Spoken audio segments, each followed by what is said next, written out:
우리 이준규 기자가 가져온 소식은 이거 듣는 청취자분들이나 많이 이제 공부는 같이 하실 것 같은데 뭐 이번 주 내내 엄청 시끄러웠죠. 남자 축구 대표팀 파동. 네. 네. 아, 사실 축구. 뭐 얼마 전까지만 해도 제가 아시안컵 뭐 소식 전해드리면서 뭐 우승 기원하고 뭐 잘 됐으면 좋겠다, 예. 뭐 60몇 년 만이다, 뭐 이런 얘기 하면서 이제 저도 사실 새벽 시간까지 이제 잠 줄여가면서 보고 그러신 분들 되게 많으셨을 텐데 이번에 아시안컵이 또 자정에 많이 해가지고 네. 굉장히 충격적인 사건이죠. 이 사건 개요를 이제 설명을 안 드릴 수가 없는데 네. 일단 시발점은 그 아시안컵 요르단과의 준결승전이었는데 네. 이게 조별리그에서 다시 같은 편성이 됐었어요. 근데 네. 요르단이 지금 이제 새로 세계 랭킹이 발표가 됐는데 우리나라가 이제 23위에서 22위로 한 단계 오를 사이에 요르단은 87위에서 70위로 우와. 17계단이 한 번에 껑충 뛰어 올랐습니다. 네. 근데 그게 우리나라가 우리나라 사실 꺾어서 그런가요? 밑에 깔아준 거예요. 아. 우리나라가 훨씬 강국이니까. 근데 조별리그 때 이제 2대2로 비겼을 때만 해도 그래 아직 뭐 팀워크라든지 전술이라든지 이런 부분들은 문제가 조금 있나 보다, 맞춰가다 보면 되겠지라고 했는데 두 번째로 붙으면 사실 우리가 객관적인 순위에서 요르단보다 훨씬 잘하는 팀인데다가 네. 그다음에 개인기량으로 봐도 손흥민도 있었고. 그렇죠. 네. 황희찬 뭐 프리미어리그에 득점 4위 7위한 선수가 둘이나 있는데다가 뭐 파리 생제르맹에 뛰고 있는 이강인도 있고 바이에른 뮌헨의 김민재도 있고 하니까 이게 뭐 몸값이나 이런 거에서 비교가 안 되잖아요. 그래서 그렇죠. 당연히 최강 전력이라고 했었어 예, 이번에. 이길 거라고 생각을 했는데 계속 올라갈 때마다 힘들게 올라간 건 둘째치고 그래도 결국에 힘들게 올라가면 나중에 우승하는 시나리오야, 뭐 이렇게 생각하신 분들이 많았을 텐데 희망회로 많이 돌리셨죠. 2대0으로 졌어요. 2대0으로 진 데다가 진짜 웃긴 게 이게 90분 동안 경기를 하는데 점유율이 한국이 70%였거든요. 그러니까 유효 슈팅이 하나도 없어요. 그 얘기가 그게 들려요. 되게 충격적이었던 것 같아요. 슈팅이라는 거는 이제 슛을 쏜 거고 유효 슈팅이라는 거는 골문 안으로 그 공이 향한 경우, 그러니까 유효 슈팅이 아니면 골이 될 수가 없지 네. 않습니까? 그게 한 개도 없었다는 거 얘기는 여차저차 힘들게 골문 앞까지 가져가는 것도 힘들었지만 거기 가서도 제대로 한 게 없다는 거예요. 반면에 요르단은 이제 역습 딱 네. 찬스 왔을 때 그냥 몇 번 휘젓더니 수비수 넘어뜨리고 골 넣고 이런 식이어가지고 되게 허무한 거죠. 아니 계속 우리가 공격하는 것 같은데 그러니까요. 골을 왜 먹은 거야? 그러니까 이런 식으로 하는데 이제 말씀드렸다시피 사우디전도 완전히 마지막에 가가지고 네. 이제 뒤집었고 호주전도 마찬가지고 이런 식으로 가다 보니까 아니 그럼 도대체 뭐가 문제였던 거야? 왜 이렇게 졸전을 펼친 거야라고 사람들이 화가 나 있는 상태인데 맞아요. 클린스만 감독이 요르단전 끝나고 웃었어요. 웃으면서 상대팀 감독하고 인사를 한 거예요. 미소천사라고. 네. 네. 사실은 뭐 매너상으로는 충분히 그럴 수 있지만 이게 우리가 굉장히 강팀이기 때문에 상대방이 졌다라는 거는 사실 감독으로서 분할 법이 당연히 한 건데 되게 굴욕적인 상황인데. 그렇죠. 네.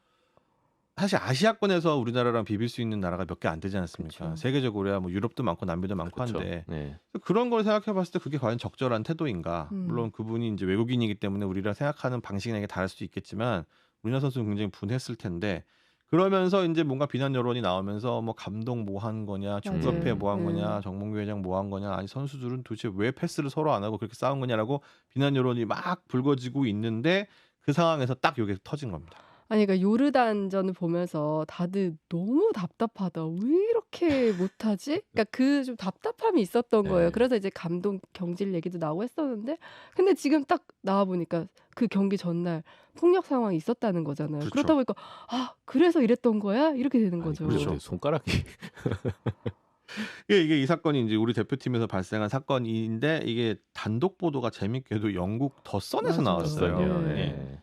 근데 내용 일단 전해드리자면은 뭐 사실 충격적이죠. 한국이 이제 충격적으로 아시안컵에서 탈락하기 전날에 손흥민이 팀 동료와 몸싸움을 벌이다가 손가락에 탈골됐다. 저녁 식사 자리였는데 일부 젊은 선수들, 그러니까 뭐 축구 대표팀 다 젊지만 그 중에서 더 어린 후배들. 20대 네. 초반 선수들이 밥을 빨리 먹고 탁구를 치려고 나가서 자리를 뜨니까 주장이 이제 손흥민 선수죠. 팀이 결속의 어떤 기회 같은 건데 시합 전날 저녁 식사는 되게 중요한 건데 왜 니들끼리 그렇게 나가면 어떡하냐라고 불만을 나타내니까 또 이렇게 돌아와서 앉아라 이렇게 말을 했더니 그 다시 후배 선수들이 무례한 말을 했고 그래서 그러면서 선수들이 뒤엉켰고 그 과정에 싸움을 말리던 손흥민 선수의 손가락이 꺾이면서 두 개가 탈골이 되면서 경기할 때 이제 하얀색, 지금도 네. 사실은 영국 돌아가서도 지금 하얀색 뭐 이렇게 묶어놓고 이제 시합을 하고 있는데 그렇게 된 거다. 그래서 결국 요르단전에 패한 게 이런 거에 이어진 결과였다. 예상하지 음. 못한 결과가 나온 건 이런 거였다라는 음. 식으로 해가지고 보도를 한 겁니다. 네, 네. 이게 어떻게 보면 영국 더 선을 통해서 최초 보도된 내용이고 그 이후로도 지금 온갖 얘기들이 보도가 예. 되고 있잖아요. 그래서 이게 어디까지가 맞는 얘기야? 이런 생각도 들더라고요. 예.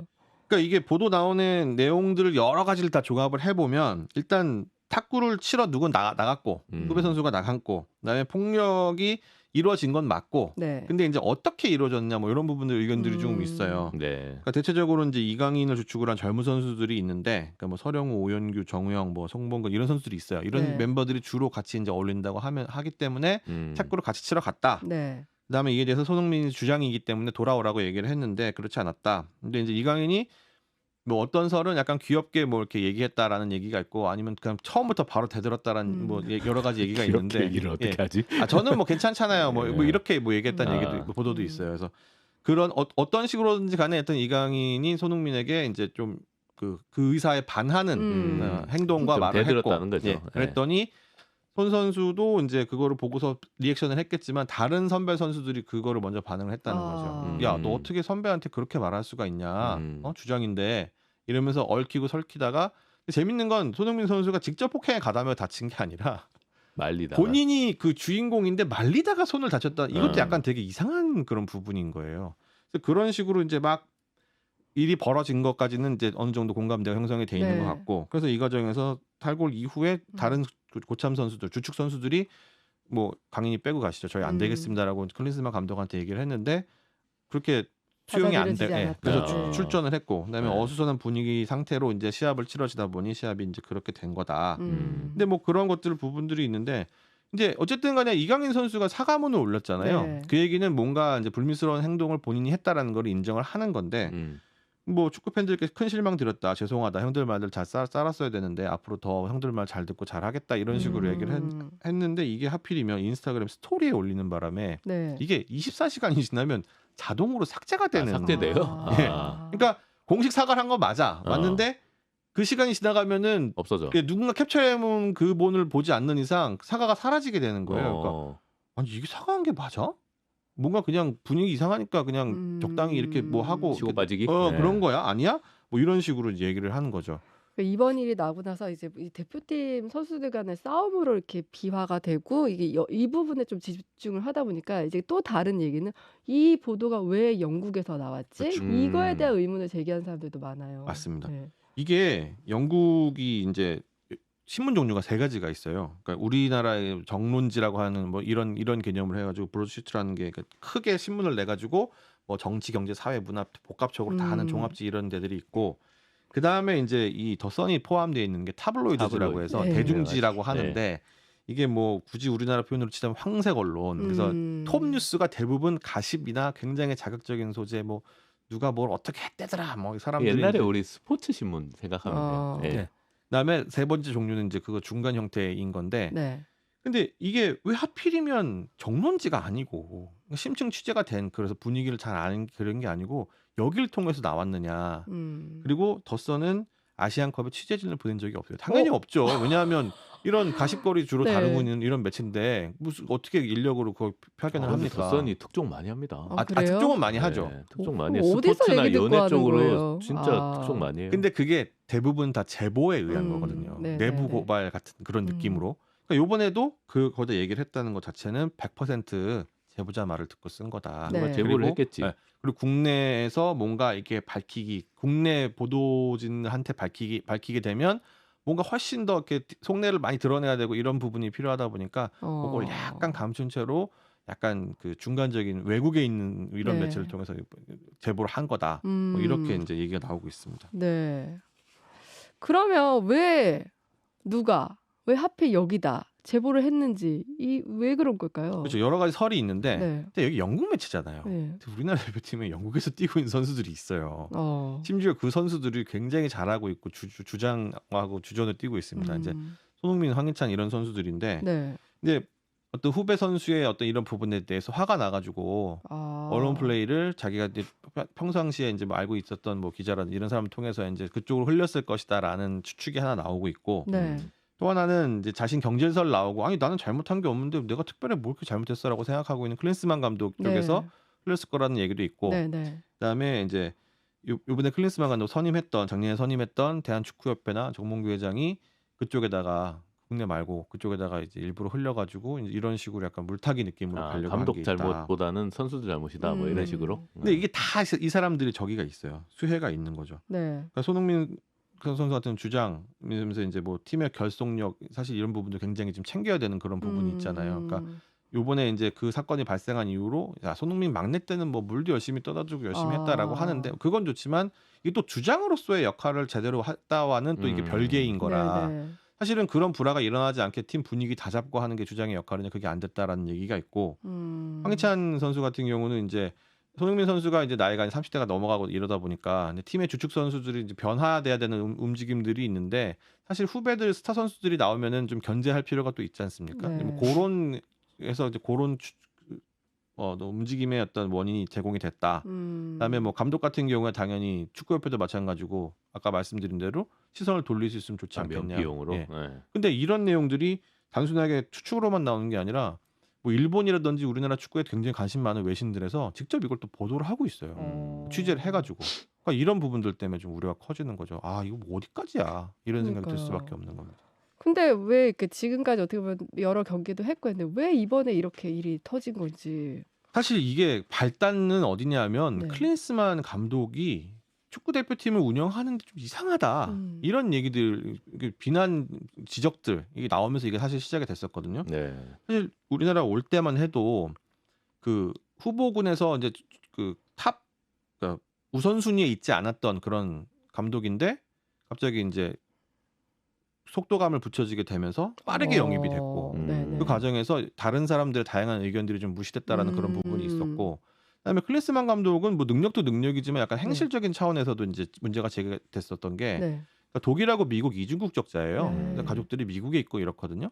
근데 국가대표팀 감독을 하게 되면 상당 기간을 한국에 머물면서 그럼요. 선수들 네. 파악도 하고 컨디션은 어떤지, 그다음에 멘탈은 어떻게 관리되고 있는지, 그다음에 성장 속도라든지 이런 거를 실제로 프로팀 선수들하고 만나서 얘기해보고 해외파 같은 경우도 정기적으로 이제 나가가지고 그 팀하고도 얘기도 해보고 이렇게 일이 돼야 되는데 상당 기간 미국에서 살고 있어요. 네. 그래서 사실은 어느 일정 기간 주거 기간을 한국에 도도록 해라 이런 조건을 가지고 왔는데 이걸 안 지킨 거예요. 근데 우리나라 사람들은 좀 그런 부분에 좀 민감한 부분이 있지 그쵸. 않습니까? 사생활은 사생활로 일만 잘하면 되지. 근데 성적도 사실 그렇게 좋지 않았거든요. 그리고 최근에는 조금씩 나아지고 있었지만 그 이후로는 그렇게 되지 않았었고 그리고 진짜 이게 충격적인 일인데 지난 15일에 이제 국가대표팀 전력강화위원회 회의가 이제 열렸어요. 근데 또 클린스만 감독은 대회 끝나자마자 바로 또 미국으로 갔기 때문에 이제 오지 않고 화상으로 참여를 했는데 그러니까요. 네. 그것도 어떻게 경기 끝났다고 바로 또 출근을 해가지고. 근데 그 가정적이네. 네. 위원 중에 한 명이 그 물어본 거예요. 우리 그 전력 강화위나 이런 데서 어떤 얘기를 좀 더 했고 했으면 좋았을 텐데 혹시 뭐 우리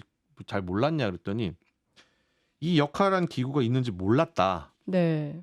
이런 기구에 대해서 알았다면 내가 더 많이 소통하고 도움 받았을 것이다. 이런 식으로 얘기를 했다는 겁니다. 몰랐다고 얘기하는 말이 안 그러니까 되죠. 축구협회의 전력 강화를 위해라는 게 어디냐면 사실은 클린스만 감독 선임도 사실상 여기서 이루어지는 거거든요. 그렇죠. 예, 예. 모든 행정적인 업무를 다 백업을 해주는 데인데 아니 이런 기구가 존재한다는 것 자체도 몰랐다고 심지어 작년에 부임한 감독이 이런 얘기를 한다는 게 이게 말이 되느냐. 네. 그러니까 이런 식으로 한 거기 때문에 야 이게 무슨 뭐 감독의 리더십이라든지 뭐 전술적인 능력 이런 거를 뭐 다 떠나서 이거는 정말 기본이 안 돼 있다. 그렇죠. 그리고 그렇게 네. 되다 보니까 이 클린스만 감독 선임을 주도한 정몽규 회장 아니 축구협회 뭐 했냐. 축구협회도 뭐 관계자들 다 옷 벗고 회장도 그냥 물러나라. 그렇죠. 네. 이런 얘기가 나오고 있는 겁니다. 이날 전략 강화 회의 때도 클린스만 감독은 이제 전술이나 이런 거에 대해서 문제가 없었다. 그 다 팀 단결이 안 돼서 경기에 진 것이다. 이런 뭐 이렇게 원인을 돌렸다고 해서 그것도 문제가 되긴 했더라고요. 굉장히 뭐라 그럴까 그 디테일하고 그러니까 요즘에는 사실 축구나 야구나 이런 종목들이 예전 같은 경우에는 전문가들이 적었지만 요즘은 데이터 분석이나 이런 부분들을 팬들도 엄청 되게 잘하시거든요. 그러니까 본인이 프로그램 돌려가지고 이제 막 분석하고 이런 분들도 있기 때문에 네. 어설프게 감독이나 코치진이 대응을 하면 그게 역효과가 나는데 지금 계속 뭐 이런 식인 거예요. 이 공격수 뭐 90분 동안 뛸 선수가 없다. 그러면 이제 왜 손흥민이 90분 뛰면 되잖아. 뭐 이런 식으로 이제 얘기를 하는 거죠. 네. 우리가 체력 훈련을 어떻게 해서 강화하겠다. 아니면은 지금 현재 내가 뭐 어느 선수 중에 누구를 눈여겨본다. 이런 얘기를 해야 되는데 그런 식인 거예요. 마치 뭐 공격은 더 열심히 해서 골을 넣으면 되고 수비는 더 열심히 뛰어서 막으면 되죠. 뭐 이런 식으로 이제 얘기를 하는 거랑 비슷한 음. 느낌이다 보니까 축구 팬들이 화가 엄청나게 나는 거고. 그다음에 이거 뭐 축구협회에 대해서 일단 도대체 뭐 한 거야? 이런 비난 여론이 엄청나게 강해서 이런 식의 물타기가 일어났다라고 얘기는 하지만 또 한편으로는 그렇다고 해서 그럼 선수들이 잘했어? 그러니까 이제 축구 팬들도 뭔가 이거를 어느 한쪽의 편만 들고 이런 게 아니라 다각화해서 보기 시작하는 네. 겁니다. 이 두 가지 여론이 다 많아요. 그럼 이제 앞으로 축구팀은 어떻게 되는 걸까요? 일단은 뭐 클린스만 감독을 대체할 감독을 어떻게 찾느냐. 음. 이제 뭐 그런 부분이 있고. 근데 뭐 정서상 사실 뭐 어렵긴 했지만 뭐 결단을 뭐 내리게 된다고 하면은 뭐 예, 70억 뭐 줘야죠. 남은 연봉. 이거 큰 그림 그린 거 아니에요? 혹시? 뭐 나 빨리 이거 저기 뭐야 돈 받고 그냥 일도 안 하고. 네. 근데 그럴 수도 있습니다. 네. 근데 이제 약간 뭐 세계적인 감독들의 경우에는 전임 팀하고 어떻게 헤어졌느냐가 그 다음 계약에 영향을 미치기 때문에 이분들은 사실은 내가 이 정도 경력에 이 정도 능력이면 앞으로 뭐 100억, 200억, 500억을 더 벌 수 있는데라고 생각을 한다면은 요거 한 1, 2년 놀고 뭐 그냥 70억 가지고 하고 요거는 장기적인 그림으로 오히려 손해일 수 있기 때문에. 저는 그냥 7억만 줘도 좋겠는데. 근데 이제 그런 리빌딩에 대한 부분들 사실 다음 감독이 분명히 가져와야 될 부분이라서 지금 우스갯소리로 막 그런 얘기 나옵니다. 뭐 전에 이제 야구 감독, SK 야구 감독 하셨던 김성근 감독 이런 사람을 데리고 와서 정신 개조를 해야 된다. 정신 교육도 해야 된다. 김성근 감독은 뭐 옛날에 그런 말 했었거든요. 나는 선수들을 뭐 잘못했다고 질타하지 않는다. 잘못한 부분이 있으면 그 부분이 완성해지고 완벽해질 때까지 연습을 시킨다. 그래서 그 선수들 옛날에 뭐 펑고니 이래가지고 엄청 막 진흙탕에 막 구르고 이런 장면들 많이 나왔었는데 그 우스갯소리로 선수 중에 한 명이 그런 얘기 했었거든요. 차라리 좀 혼을 내주시면. 그러니까 뭔가 그런 식으로 이제 뭐 그 팀에 대한 리빌딩을 하는 데 있어 일단 감독적인 부분. 그래서 한국인 감독이냐 외국인 감독이냐 얘기가 나오는데 그것도 내부적으로도 선수들하고 그다음에 또 기술진 사이에 또 갈등도 있고 하다고 해요. 그래서 이 부분이 어떻게 봉합이 될지, 그래서 어떤 사람이 용단을 내릴지가 일단 되게 중요하겠고, 두 번째로는 그 대표팀 자체 네. 선수들한테도 약간 변화의 어떤 분위기가 좀 필요한데 이게 저는 사실 그런 내가 좀 변화하자 이렇게 마음을 먹는 선수들이 좀 계기가 됐으면 좋겠다고 생각을 하거든요. 저도 이제 뭐 취재한 내용, 들리는 내용들을 들어보니까 대표팀에서는 일단 실력을 가지고 있는 선수들이 중심이 될 수밖에 없지 않습니까? 그리고 이제 자연스럽게 지금은 손흥민 선수가 에이스인데 네. 그리고 나이도 사실은 제일 많은 그쵸. 고참급이란 말이에요. 네. 그래서 기존에 이제 92년파가 있어요. 1992년생들 얘기하는 건데 손흥민하고 이제 뭐 황의조나 이런 선수를 중심으로 한 92년파가 있었고 네. 그 다음 세대가 이제 요즘 주가 많이 올리고 있는 김민재, 황희찬 포함한 96년파가 있고, 그리고 그 다음 세대가 이제 더 어린 선수로 되어 있는 뭐 이강인 선수라든지 이런 선수로 되어 있는 파들이 네. 있는데 뭐 그렇습니다. 그럼 뭐 자기네들끼리 연습할 때도 편한 거는 자기네들끼리만 하고 뭐 긴장 풀거나 뭐 뭔가 스트레스 푸는 행위, 예를 들면 뭐 이번에 탁구 치러 간다든지 아니면 최근에 뭐 또 화제가 됐었죠. 이제 경기장에서 이제 물병 던지기 해가지고 뭐 세우고 뭐 이런 영상들, 그런 것도 맘 맞는 사람들끼리만 한다. 뭐 그런 내용들이 좀 이렇게 들려왔어요.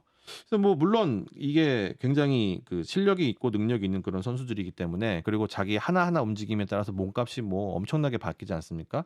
국내파도 몇 억, 그다음에 해외파 같은 경우는 100억, 200억씩 받는 선수들이라서 어떤 루틴, 뭐 긴장 푸는 법, 뭐 훈련법 이런 거 하나하나 굉장히 신경 써야 되는 것도 맞고, 그다음에 또 본인이 세계 최고다라는 이런 생각을 가지고 있지 않으면 사실 그 위치까지 못 올라가기 때문에 그렇죠. 네. 이런 선수들이 갈등이 안 빚어질 수는 없어요. 네. 그리고 그 선수들을 뭐 20몇 명을 한꺼번에 모아서 가지 않습니까? 그렇게 해서 갈등이 발생할 수밖에 없지만, 근데 내가 내 몸만 생각하고 내 돈만 생각한다면 내 클럽에서만 열심히 뛰고 국가대표 차출 당한다고 해도 저 뭐 몸이 아픕니다 이러면서 안 나올 수 있음에도 불구하고 태극 마크를 달고자 나왔잖아요. 네. 그러면은 그 부분에 대한 일정 부분의 책임감은 좀 있어야 된다. 그러니까 이게 다른 식으로 뭐 싸우고 이래가지고 뭐 본인들끼리 갈등 빚는 건 어쩔 수 없지만, 근데 이게 경기 결과에까지 영향을 미치게 그쵸. 되면 이건 뭐 네. 밤까지 새벽까지 응원하신 국민들 보시기에 좀 약간 창피한 일이 아닌가. 그래서 이런 부분을 멘탈적으로 조금 잡고 갔으면 좋겠다. 그래서 이제 그런 부분, 그러니까 행정적인 부분과 이제 뭐 어떤 멘탈적인 부분들이 같이 좀 잘 마무리가 돼서, 또 저희 바로 또 다음 달에 이제 대회들이 있거든요. 그 전까지 어떻게 좀 갈등이 봉합이 될 것인지 이런 부분들이 좀 잘 마무리가 됐으면 좋겠습니다. 월드컵 2026년에 있는 거죠? 네, 월드컵은 아직 뭐 지금 상태에서 뭐 주축 멤버를 일찌감치 구축해서 이제 쭉 갈 수도 있지만 뭐 그 사이에 또 뭐 좋은 선수들 뭐 해외 진출한 선수라는 승격 있는 선수들이 나오면은 또 얼마든지 빌드업을 달리 할 수 있으니까. 음. 그리고 사실은 감독이 뭐 전적으로 예전처럼 뭐 카리스마 있기 때문에 선수들을 전부 다 관리하진 않지만 그 내가 주력 선수를 누구를 뽑아 가겠다. 음. 그리고 스쿼드를 짜서 실제로 이제 시합을 할 때 내가 어떤 선수를 주전으로 쓰겠다 이런 정도는 또 가지고 있을 수 있기 때문에 사실은 이제 다음 감독이 누가 오느냐에 따라서 그 부분도 많이 변화가 있을 수 있습니다. 어떻게 보면 이번에 제대로 홍역을 앓고 있는데 이번을 계기로 좀 한번 제대로 문제 원인 정리하고 좀 해결책 내놓고 다 같이 좀 한번 고쳐 나가서 다음에 정말 성장하는 계기가 됐으면 좋겠다 이런 생각이 들더라고요. 그랬으면 그렇죠. 좋겠네요. 네, 제발. 이게 좀 문제가 되는 게 사실은 그 어느 조직이나 이 선배들은 약간 꼰대 역할을 하려고 하는 그런 부분들이 있고 후배들은 아니 도대체 옛날 방식으로 왜 이렇게 하려고 하는 겁니까 하면서 이제 많은 부분들이 있지 않습니까? 근데 뭐 예전처럼 뭐 야 정신력으로 싸워야지 뭐 이런 아니, 식으로 뭐 강요할 수는 저기 없지만 국대팀이 뭐 상무야? 왜 그래? 그럴 수는 없지만 이제 그런 거 약간 역지사지를 해서 아 음. 내가 쟤들하고 뭐 나이 차이가 뭐 한 대여섯 살, 한 10살 안쪽으로 나지만 그래도 좀 약간 생각하는 게 다르구나 이런 거를 배려해 주는 마음. 그다음에 후배들도 아, 이 형들이 이런 부분이 힘들었겠구나 뭐 이런 거 생각해 준다면 사실 좋지 않겠나. 네. 네, 지금까지 뉴스 쏙쏙 CBS 이준규 기자, 장규석 기자였습니다. 고맙습니다. 네, 네, 고맙습니다. 감사합니다.